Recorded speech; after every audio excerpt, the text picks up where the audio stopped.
দেখাও তুমি। আল্লাহ যেদিন ধরবো, নমরুদ ফেরাউনের লাশ মাটিয়ে খায় না, পিঁপড়ে খানা ঘৃণা করছে, এই জন্য ফেরাউনের লাশ এখন পর্যন্ত আছে, কবর দেওয়া হয় না।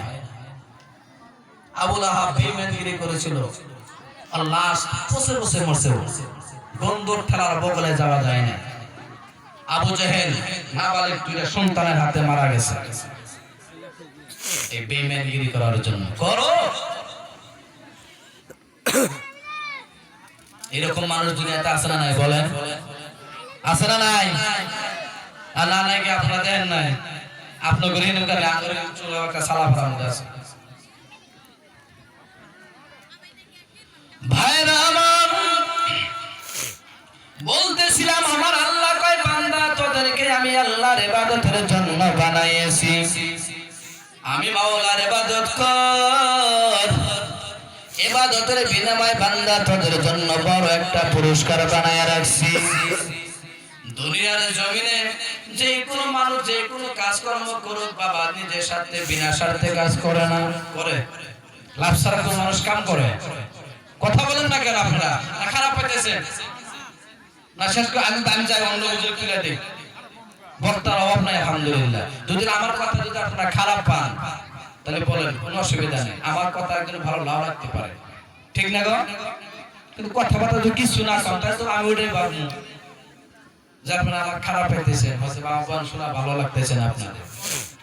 কমু অল্প সময় দিবেন আপনারা, আমার অল্প সময় দিবেন সবাই কোন। দুনিয়ার কোনো মানুষ বিনা স্বার্থে বিনা লাভে কোনো কাজ করে না, করে কি? করে না। আমরা আল্লাহকে বলি আল্লাহ তোমার যদি ইবাদত করি আল্লাহ তুমি ইবাদতের বিনিময়ে আমাদেরকে কি দান করবা? আমার আল্লাহ কয় রে গোলাম চিন্তা করার কারণ নাই, বান্দায় আমি আল্লাহর ইবাদত করবি, আমি মাওলা তোমার জন্য একটা দুনিয়ার থেকে অনেক বড় পুরস্কার রাখছি। আল্লাহ বলেন জান্নাতের ভিতরে সবের প্রথমে সবের থেকে ছোট যেটা জান্নাত, এই দুনিয়াটা 10টা দুনিয়া এককে করলে যতটুকু পরিমাণ বড় হবে এর থেকে অনেক গুণ বড় আমি মাওলা সবের থেকে দিনের রাসূলের জান্নাত বানায়া রাখছি। এর নবীর উম্মতের দল, আমার আল্লাহ কয় বান্দা যদি আমি মাওলার ইবাদত করো ফাদখুলি ফি ইবাদি ওয়াদখুলি জান্নাতি। আমার আল্লাহ কয় বান্দা ইবাদত কর, এই ইবাদতের বিনিময়ে আমি মাওলা বান্দা তোদের জন্য সুন্দর একটা জান্নাত বানায়া রাখছি। এর নবীর উম্মতের দল, আল্লাহ রাব্বুল আলামিন 5 ওয়াক্ত নামাজ আমাদের জন্য ফরজ করে দিয়েছেন।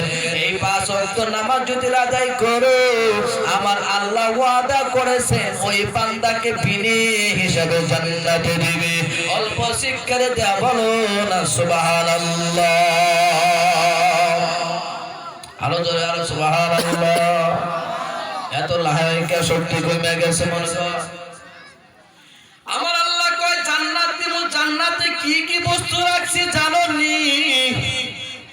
এর নবীর উম্মতের দল 2 শ্রেণীর মানুষ হবে হাসরের ময়দানে। এক শ্রেণীর মানুষ যাবে জাহান্নামে, আর এক শ্রেণীর মানুষ যাবে আল্লাহর জান্নাতে। আমার আল্লাহ জাহান্নাম ওয়ালাদেরকে ডাক দেয়া করবে, শুনো বান্দা তোরা কেন জাহান্নামে যাস? ওই বান্দারা তখন আল্লাহকে বলবেন ও বারে খোদা দুনিয়ার জমিনে আল্লাহ তোমার কোনো গুণগান তোমার কোনো ইবাদত করি নাই, নবীর তরিকায় চলি নাই, আলেম ওলামাদেরকে সম্মান করি নাই, বিরোধিতা করেছি, মুরব্বিদেরকে সম্মান করি নাই, হক পথে চলি নাই, আল্লাহ এই জন্য জাহান্নামে যায়। আমার আল্লাহ কয় দাঁড়া অল্প হিসাব বাকি আছে দিয়ে যাও। ওই বান্দাকে আমার আল্লাহ বান্দা আমার আমি মাওলার কুদরতে পায়ে সিজদা দে। এ নবীর উম্মতের দল, ওই বান্দা জীবনে দুনিয়ার জমিনে এক ওয়াক্ত নামাজ পড়ে নাই, আল্লাহর হুকুম মানে নাই, নবীর তরিকায় চলে না।